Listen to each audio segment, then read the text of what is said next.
প্রিয় ছাত্রছাত্রীরা, আশা করি তোমরা সকলেই ভালো আছো। আমিও ভালো আছি। তোমরা দেখছো তোমাদের প্রিয় চ্যানেল স্বপ্নের ভূগোল, সাথে আমি নব। আজ তোমাদের সাথে আলোচনা রাখবো বৃত্তি পরীক্ষা 2024, অর্থাৎ 2024 সালে অনুষ্ঠিত বৃত্তি পরীক্ষার বিজ্ঞানের প্রশ্নপত্রগুলি তোমাদের সাথে আলোচনা রাখবো। দেখো, এখানে দেখা যাচ্ছে পূর্ণমান আছে 50, সময় 1 ঘন্টা 30 মিনিট, বিষয় বিজ্ঞান 2024। অর্থাৎ কিছুদিন আগে যে পরীক্ষা অনুষ্ঠিত হলো সেই পরীক্ষার সকল প্রশ্নপত্রগুলি আমাদের চ্যানেলে আলোচনা করা হবে। কিছুদিন আগে অঙ্কের প্রশ্নপত্রগুলি আলোচনা করা হয়েছে। আমার কিছু সমস্যার কারণে আমি অনেক দিনই ভিডিও আনতে পারিনি, প্রায় 2 মাস হলো। আস্তে আস্তে সব ভিডিও আমি দিয়ে দেবো। যারা আমাদের চ্যানেল ফলো রাখো তারা সবই দেখতে পাবে। চলো, সময় নষ্ট না করে মূল কাজে ফিরে যাওয়া যাক। দেখো, ফার্স্ট আছে কোশ্চেনগুলো, আগে ভালো করে দেখে নাও। দেখো, প্রথম আছে শূন্যস্থান পূরণ, যে কোনো 5টি। তারপরে আছে সঠিক উত্তরটি বেছে নিয়ে লেখো, যে কোনো 5টি। সংক্ষিপ্ত উত্তর দাও, যে কোনো 5টি, 4 5 20। তারপরে আছে ভুল সংশোধন, মানে এখান থেকে যেটি ভুল আছে সেটি সংশোধন করে লিখতে হবে। এরপরে আছে সংক্ষিপ্ত উত্তর, যে কোনো 5টি, 15। এই কিন্তু টোটাল 50 নম্বরের পরীক্ষা। যারা আমার ভিডিও দেখছো, যারা বৃত্তি পরীক্ষা দিয়েছো, তারা অবশ্যই জানাবে তোমাদের বৃত্তি পরীক্ষা কেমন হলো। আমাদের চ্যানেল তোমাদের কতটা কাজে এসেছে অবশ্যই তোমরা তোমাদের কমেন্টস জানাবে।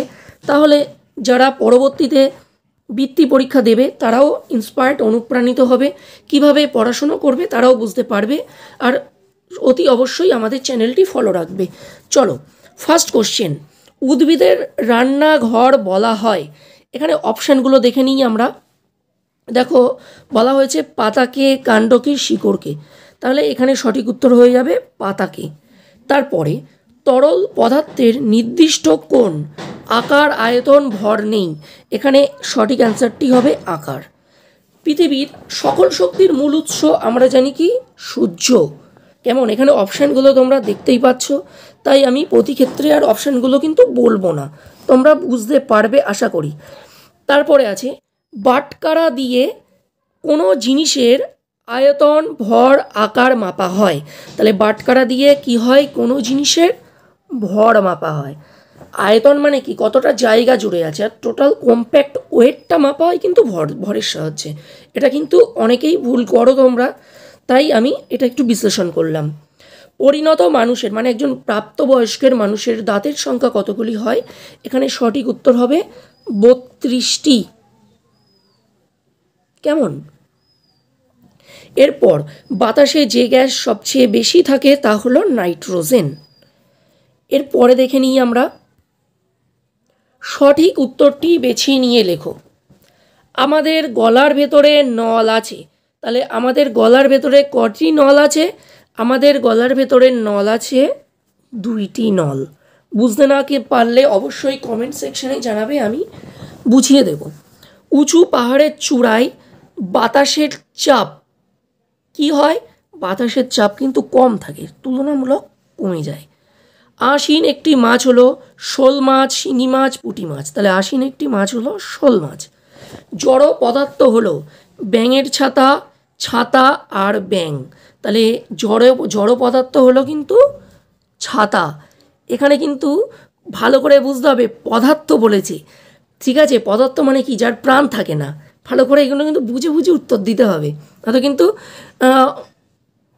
অনেক সমস্যা আছে।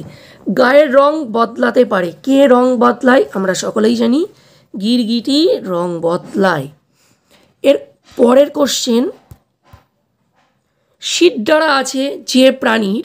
তাহলে আমরা জানি যে শিরদাঁড়া আছে, এখানে কৃমি হবে না। তার পরের অপশান দেখে নিই আমরা, কৃমি হচ্ছে না, কাঁকড়া হচ্ছে না। তাহলে এখানে সঠিক অ্যান্সার হবে কুমির। দেখো, এর পরের যে উত্তরগুলো আছে, সংক্ষিপ্ত উত্তর, প্রাণীদের সংরক্ষণ করা বলতে কি বোঝায়, এদের কিভাবে সংরক্ষণ করা যায়, এগুলো কিন্তু দীর্ঘায়িত আলোচনা করতে হবে। সুতরাং আমি এর কোশ্চেন অ্যান্সারগুলো যাতে খুব সুন্দরভাবে লিখলে ফুল মার্কস পাওয়া যায়, অর্থাৎ 4-এ 4, পরবর্তীতে 5-এ 5, সেইভাবেই আমি সুন্দর করে লিখেছি, সেটাও তোমাদের সাথে আলোচনা রাখবো। তোমরা ভিডিওটি প্রথম থেকে শেষ পর্যন্ত দেখতে থাকো আর তোমরা খাতা পেন নিয়ে বসো, ঠিক আছে? প্রশ্নের উত্তরগুলি লিখে রাখো, এগুলি প্র্যাকটিস করবে, এগুলি পড়লেই হয়ে যাবে, দ্বিতীয়ত আর কিন্তু প্রয়োজন পড়বে না। চলো সেটাকে দেখে নিই। দেখো 3 দাগের প্রশ্ন উত্তরগুলি ভালো করে লক্ষ্য রাখো। কোশ্চেন এবং অ্যান্সার আমি খুব সুন্দরভাবে লিখে রেখেছি, তোমরা চাইলে এটাকে স্ক্রিনশট করে লিখে নিতে পারো। আর আমার কথাগুলো মনোযোগ সহকারে শোনো, আমি প্রতিটা কোশ্চেন অ্যান্সার ব্যাখ্যা করে তোমাদের বুঝিয়ে দেওয়ার চেষ্টা করব। ফার্স্ট কোশ্চেন, প্রাণীদের সংরক্ষণ করা বলতে কি বোঝায়? এদের কিভাবে সংরক্ষণ করা যায়? দেখো এখানে কিন্তু পার্ট মার্কিং আছে 2, 2, 4, ঠিক আছে? এখানে কিন্তু সেভাবে নাম্বার কোশ্চেনের মধ্যে ওভাবে দেওয়া হয়নি, কিন্তু তোমাদের এখানে পার্ট নাম্বার আছে। যখন কোশ্চেন মানে খাতা দেখা হয়, এক্সামিনার যখন খাতা দেখে তখন কিন্তু তারা পার্ট নাম্বার দেওয়া থাকে। কেমন? যে কারণে কোনো প্রাণীর সংখ্যা কমে যায় সেই সব কারণগুলো যাতে না ঘটে তার ব্যবস্থা করাকে বলা হয় প্রাণী সংরক্ষণ। প্রাণী সংরক্ষণ মানে কি? কোনো একটি প্রাণীর সংখ্যা কমে যাচ্ছে, সেটাকে কীভাবে সংরক্ষণ করব, সেটাই কিন্তু অ্যাকচুয়ালি প্রাণী সংরক্ষণ বলতে বোঝায়। এরপর দেখো প্রাণী সংরক্ষণ করার উপায়। প্রাণী কীভাবে সংরক্ষণ করা যেতে পারে? 1, জঙ্গলে গাছ না কাটা, চোরা শিকার যাতে বাঘ বা প্রাণীদের মেরে ফেলতে না পারে তার ব্যবস্থা করা প্রভৃতি উপায়ে প্রাণীদের সংরক্ষণ করা যেতে পারে। এখানে 2টো লিখেছি, তুমি চাইলে তার বেশিও লিখতে পারো, যেহেতু 2 নাম্বার 2টো লিখলেই হয়ে যায়, অযথা সময় নষ্ট করার কিন্তু প্রয়োজন পড়ে না। এর পরের প্রশ্ন দেখো, উদ্ভিদের খাবার তৈরি করতে কি লাগে সেগুলি কোথা থেকে পাওয়া যায়? দাগ পড়ছে এগুলো। উদ্ভিদের খাবার তৈরি করতে কি লাগে সেগুলি কোথা থেকে পাওয়া যায়? দেখো উদ্ভিদের খাবার তৈরি করতে লাগে জল, কার্বন ডাই অক্সাইড, সূর্যের আলো বা সূর্যালোক। আর মাটি থেকে খাবার তৈরির কিছু উপাদান পায়, বাতাস থেকে পায় কার্বন ডাই অক্সাইড আর সূর্য থেকে আলো। হয়ে গেল। তার পরের কোশ্চেন, মানুষের খাবার হজম করতে লালা গ্রন্থি এবং দাঁত কিভাবে সাহায্য করে? দেখো ভালো করে আমরা জানি যে দাঁত আমাদের যে কোনো কিছু চিবিয়ে খেতে সাহায্য করে, তাহলে আমরা মুখে যে খাবারটা নেব সেটা তো ডিরেক্ট গিলে খেতে পারবো না, তার যে প্রসেস সেটাই কিন্তু এখানে জানতে চেয়েছে। এটাকে বুঝিয়ে দিতে পারলেই কিন্তু 4-এ 4 পাওয়া যাবে। দেখো দাঁত দিয়ে খাবারকে ভেঙে টুকরো করা হলো হজমের প্রথম ধাপ। এর ফলে খাবারটি নরম হয়ে দলা পাকিয়ে যায়। তারপর লালা গ্রন্থি থেকে বেরোয় লালারস, লালারস থেকে হজম রস, হজম করানো ছাড়াও লালারস খাবারকে দলা পাকিয়ে দেয়, এতে খাবার সহজেই গলা দিয়ে সহজে নেমে যেতে পারে। তার পরের কোশ্চেন, সাপে কামড়ালে প্রাথমিকভাবে কি চিকিৎসা করব তা আলোচনা করো। দেখো মূলত এখানে কিন্তু 4টি লিখলেই 4-এ 4 পাওয়া যাবে। আমি 6টা লিখেছি তোমাদের সুবিধার্থে, তোমরা যে কটি পারবে লিখবে। মানে 1টা লিখলে 1, 2টো লিখলে 2, 3টে লিখলে 3, 4টে লিখলে 4, এইভাবেই কিন্তু নাম্বার ডিস্ট্রিবিউশনটা হয়ে থাকে।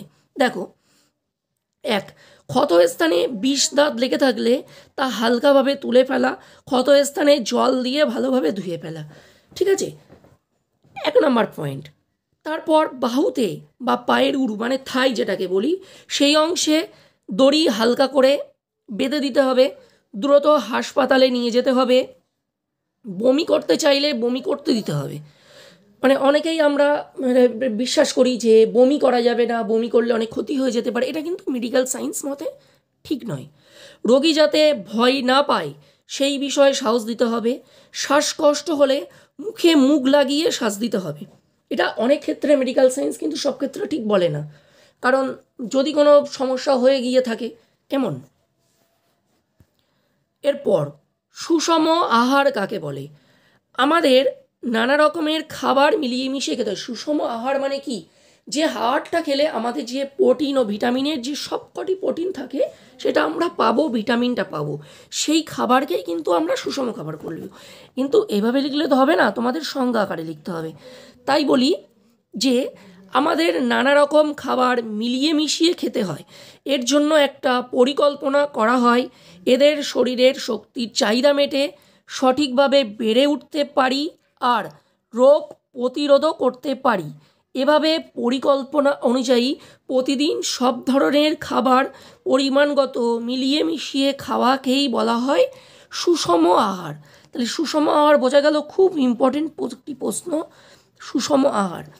এর পরের প্রশ্ন, গাছ আমাদের কি কি উপকার করে আর মেঘ কীভাবে সৃষ্টি হয়?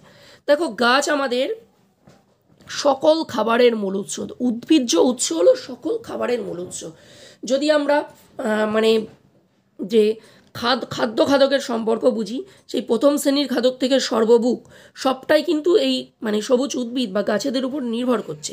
দেখো, গাছ পরিবেশ থেকে কার্বন ডাইঅক্সাইড নেয়, মানে আমরা কি ছেড়ে দিচ্ছি? কার্বন ডাইঅক্সাইড, সেটা গাছ গ্রহণ করছে, আর আমরা গাছের থেকে নিচ্ছি কি? অক্সিজেন। তাহলে এই যে পরিবেশে অক্সিজেন ও কার্বন ডাইঅক্সাইডের সমতা বা ভারসাম্য রক্ষা রাখে কিন্তু গাছ। তাহলে এই অক্সিজেন আমাদের জীবন ধারণের একান্ত প্রয়োজনীয়। পুকুর নদীর, এটা কিন্তু এই পর্যন্ত 2 নম্বর হয়ে গেল। কেমন? এই পর্যন্ত 2 নম্বর মিটে গেল। তারপরে বলেছে মেঘ কীভাবে সৃষ্টি হয়। পুকুর, নদী, সাগরের জল শুকিয়ে বাতাসে যে জলীয় বাষ্প আসে তা ঠান্ডা হয়ে বাতাসে ভেসে থাকা সূক্ষ্ম ধূলিকণার উপর জলের ফোঁটা হয়ে জমি, এভাবেই মেঘ সৃষ্টি, মেঘ তৈরি করে।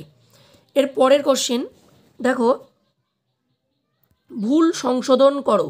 দেখো, এখানে বলছে সাপের লেজে বিষথলি থাকে। তাহলে এখানে লেজে বিষথলি থাকে, এটা ভুল। সাপের লেজে বিষথলি থাকে না। তাহলে লেজ অংশটা মার্কিং করে লেজের জায়গায় লিখতে হবে দাঁতের নিচে। দাঁতের নিচে ইজ দ্য রাইট অ্যান্সার। দেখো, এর পরের প্রশ্ন দেখি আমরা। খাবার হজম না হওয়া পর্যন্ত পাকস্থলিতে জমা হয় না, হজম না হওয়া পর্যন্ত মলাশয়ে জমা হয়। পাকস্থলীটাকে তুলে দিয়ে হবে মলাশয়ে। শ্বাস নেয়াকে কি বলে? শ্বাস নেয়াকে বলে প্রশ্বাস। এরপর বর্ষাকালে ঘাসের শিশির জমে প্লাস্টিকের প্যাকেট মাটিতে মিশে যায়, তাহলে কি হবে? শীতকালে। অ্যান্সার হবে কি? শীতকালে। শীতকালে ইজ দ্য রাইট অ্যান্সার। তারপরে সব জায়গায় বাতাসের উপাদানগুলির পরিমাণ একই থাকে না, বিভিন্ন বিভিন্ন থাকে। সব জায়গায় কি থাকে? একই থাকে না। এটাই কিন্তু রাইট অ্যান্সার। কেমন? এরপরের প্রশ্ন, সংক্ষিপ্ত উত্তর দাও যে কোনো 5টি। কেমন? খাবার থেকে শক্তি আমরা কীভাবে, দেখো না, আমরা যে কাজ করি প্রতিদিনের যে কাজ, এই যে কাজ করতে গেলে আমাদের যে শক্তি প্রয়োজন। দেখো, আমরা মাঠে খেলছি, বা বাচ্চাদের দিয়েই উদাহরণটা দেওয়া, তোমরা যে মাঠে খেলছো, তাই খেলার জন্যও একটা শক্তি প্রয়োজন। বাড়ির বড়রা যে কাজ করছে, সেই কাজ করার জন্যও একটা শক্তি প্রয়োজন। এই শক্তি আমরা কোথা থেকে পাই?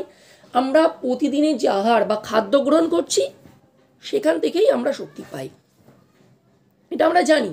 এবার আমরা কিভাবে পাই, এখানে কিন্তু সেটিই জানতে চেয়েছে। তাহলে দেখো, 5-এর 1, খাবার থেকে শক্তি কিভাবে পাই? আমরা সকলেই জানি শক্তির মূল উৎস খাদ্য। কেমন? খাবার হজম হলে খাবারের ছোট ছোট কণা শুকিয়ে শরীর খুব সহজেই নিয়ে যেতে পারে। বিভিন্ন খাবার থেকে বিভিন্ন পরিমাণগত শক্তি পাই, মানে এক একটা খাবারের এক একটা প্রোটিনগত উৎস থাকে, এক একটা ভিটামিন থাকে, এবং তার মাধ্যমে আমাদের শরীরের যে মানে কাজ করার ক্ষমতা, সেটা আমরা পেয়ে থাকি। কেমন? এরপর দেখি আমরা। এরপর বলেছে কি কি করলে ফুসফুস ভালো থাকে। কেমন? তাহলে আমাদের ফুসফুস ভালো রাখতে গেলে কি কি করতে হবে? ফুসফুস ভালো রাখতে হলে নিয়মিত শ্বাসের ব্যায়াম করার দরকার। এক কথায় যোগা করার কথা বলছে। মুক্ত বাতাসে ছোটাছুটি বা খেলাধুলো করার প্রয়োজন। তোমরা খেলাধুলো করছো, যদি সেই বাতাসটা দূষিত থাকে, তাহলে তোমাদের ফুসফুসের ক্ষতি হবে। আর যে কোনো ধরনের ধুলো দেওয়া থেকে দূরে থাকা দরকার, ধুলোবালির মধ্যে থাকলে হবে না। এইটুকুনি লিখলেই কিন্তু ফুল মার্কস পাওয়া যাবে। সুতরাং অযথা বেশি লিখলে যে বেশি নাম্বার, এই কনসেপ্ট কিন্তু ভুল। আমাদের চ্যানেলের ভিডিওগুলো লক্ষ্য করলে তোমরা আশা করি এগুলো বুঝতে পারবে। তারপরে আসি, দাহ্য পদার্থ কাকে বলে? 3টি উদাহরণ দাও। দাহ্য পদার্থ বলতে কি বুঝি?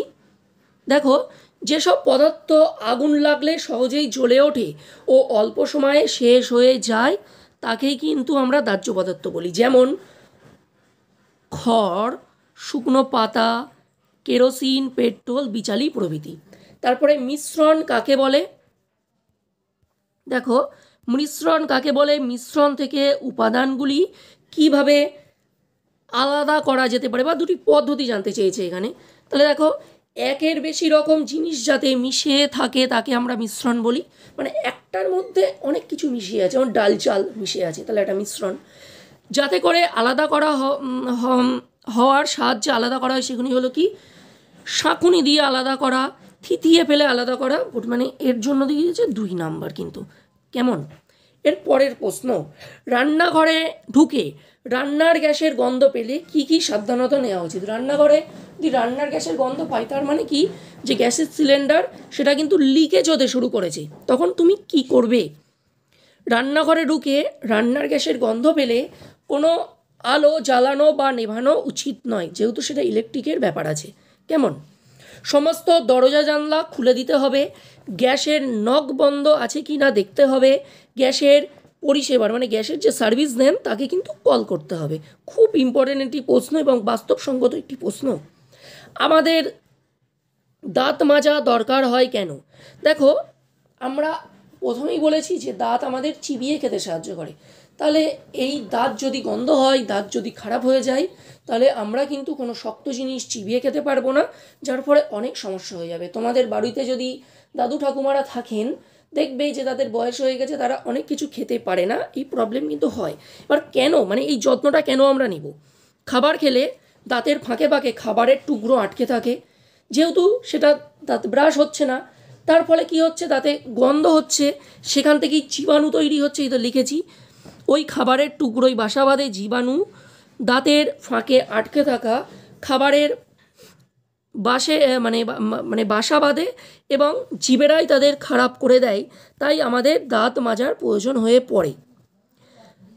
এই ছিল কিন্তু তোমাদের বিজ্ঞানের 50 নম্বরের টোটাল আলোচনা। আমি পুরোটা যতটা কম সময়ের মধ্যে পেরেছি আলোচনা করেছি। তোমরা বুঝতে না পারলে প্রতিটা স্ক্রিনশট নেবে, নিয়ে খাতায় সুন্দর করে লিখে রাখবে, বুঝে বুঝে পড়বে, মুখস্থ করবে। তারপরেও সমস্যা হলে কমেন্ট সেকশনে জানাবে, আমি পরবর্তীতে আরও ভালোভাবে বুঝিয়ে দেওয়ার চেষ্টা করব। আর তোমরা অবশ্যই আমাদের চ্যানেলের সাথে থাকবে। চ্যানেলটি যারা নতুন ভিজিট করছো তারা অবশ্যই চ্যানেলটি সাবস্ক্রাইব করবে, পাশে থাকা বেল আইকনটি প্রেস করবে এবং তোমাদের বন্ধুদের মাঝে সকলের কাছে শেয়ার করবে। আজকের ভিডিও এই পর্যন্ত। ভিডিওটি প্রথম থেকে শেষ পর্যন্ত দেখার জন্য সকলকেই বিশেষভাবে ধন্যবাদ। Thank you. স্বপ্নের ভূগোল চ্যানেলের সাথে জুড়ে থাকার জন্য, ভিডিওটি প্রথম থেকে শেষ পর্যন্ত দেখার জন্য থ্যাংক ইউ। আজকের ভিডিও এই পর্যন্ত। দেখা হচ্ছে পরের কোনো একটি ভিডিওতে। ততক্ষণ পর্যন্ত সুস্থ থাকবে ও ভালো থাকবে।